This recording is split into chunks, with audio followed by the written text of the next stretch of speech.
सत्संग में आने से आपको ज्ञान होता है कि हम जो क्रिया कर रहे हैं भक्ति की या संसारिक कर्म जो हम कर रहे हैं ये कितने ठीक हैं और कितने गलत हैं। तत्व ज्ञान रूपी तराजू में तोलकर ही हम देख सकते हैं। ये तत्व ज्ञान आपके समक्ष आ रहा है। सभी प्रमाण जो आप प्रतिदिन सुना करते थे वही उन्हीं से ये निष्कर्ष निकाला जाता है, उन्हीं से ये सार निकाला जा रहा है जो आपके समक्ष तत्व ज्ञान रूप में पेश किया जा रहा है।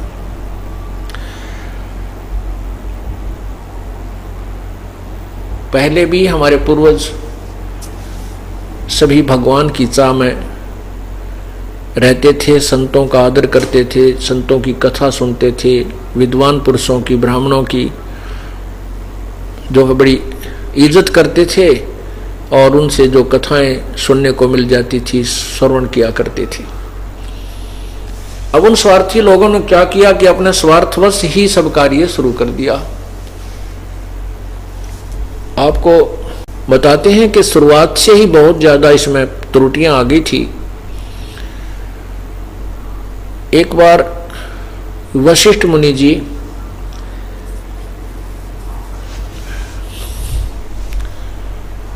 एक राजा के पुरोहित थे, अर्थात गुरु थे। उस राजा ने एक यज्ञ करना था, 500 वर्ष के लिए यज्ञ करना था, ना 1000 वर्ष के लिए यज्ञ करना था। तो उस राजा ने अपने 2-4 ऋषियों से सलाह ली, सामान इकट्ठा कर लिया और वशिष्ठ जी से प्रार्थना करने गया कि हे गुरुदेव, आप मेरा 1000 वर्ष तक चलने वाला ये यज्ञ प्रारंभ कीजिए। उधर से वशिष्ठ जी ने इंद्र का 500 वर्ष का यज्ञ पहले ही स्वीकार कर रखा था।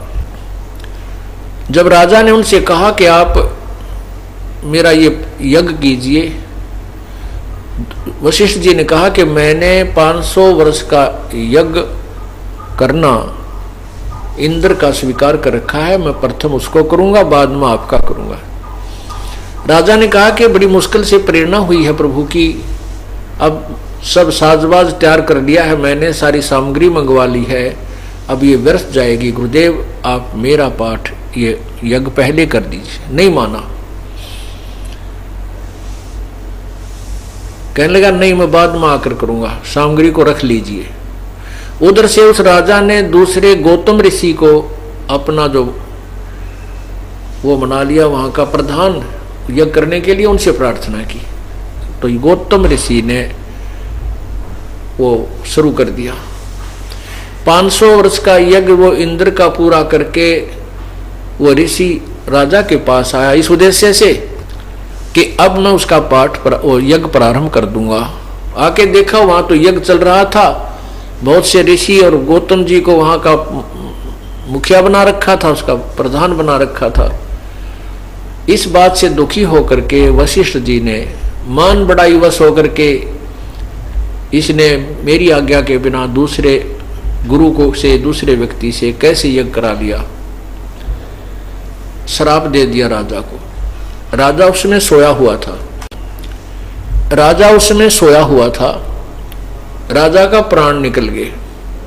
और राजा जब जागा तो उसको पता चला कि ऐसे ऐसे वशिष्ठ जी आए थे, उन्होंने आपको श्राप दे दिया, आपकी मृत्यु होगी।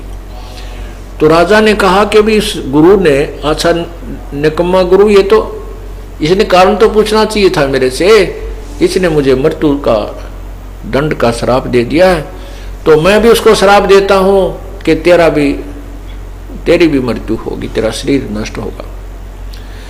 अब राजा ने गुरु को श्राप दे दिया और गुरु ने अपने शिष्य को श्राप दे दिया कि तेरी मौत होगी। अब यो के कहानी भाई, पुण्यात्मा जो भी साधना आप करते हो, भक्ति करते हो, पुण्य करते हो, इसको आप दुरुपयोग भी कर सकते हो।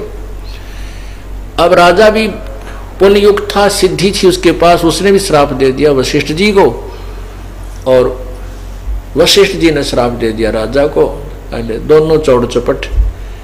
अब कौन से न गुरु बताओ और कौन से न ठीक, क्या तो उस गुरु के लक्षण है जो शिष्य को ऐसा बुरा श्राप देता है, और कहाँ उस शिष्य में लक्षण होगा कि गुरु को फिर उल्टा श्राप दे रहा है। तो दोनों की मृत्यु होगी। वशिष्ठ जी को फिर उसके वो अपने पिता ब्रह्मा के पास गया, वहां उसने कुछ विधि बताई, फिर उसको दोबारा किसी और ऋषि के माध्यम से शरीर मिला, फिर दोबारा उसको शरीर प्राप्त हुआ। तो पुण्यात्माओं, ये तत्व ज्ञान बहुत समय से पहले से इसका अभाव है, ये समाप्त है। कबीर परमात्मा आकर इसको जागृत करते हैं। आज से 600 वर्ष पहले भी उन्होंने जगाया था। 64 लाख शिष्य भी हो गए थे, लेकिन नकली संतों ने, गुरुओं ने उस परमेश्वर को नकार दिया, जनता को भ्रमित कर दिया कि ये जुलाह है, ये अनपढ़ है, अशिक्षित है, ये अक्षर ज्ञान नहीं रखता, संस्कृत नहीं जानता, इसलिए ये वेदों और गीता और पुराणों के विषय में अनभिज्ञ है, इसकी बात मत मानियो।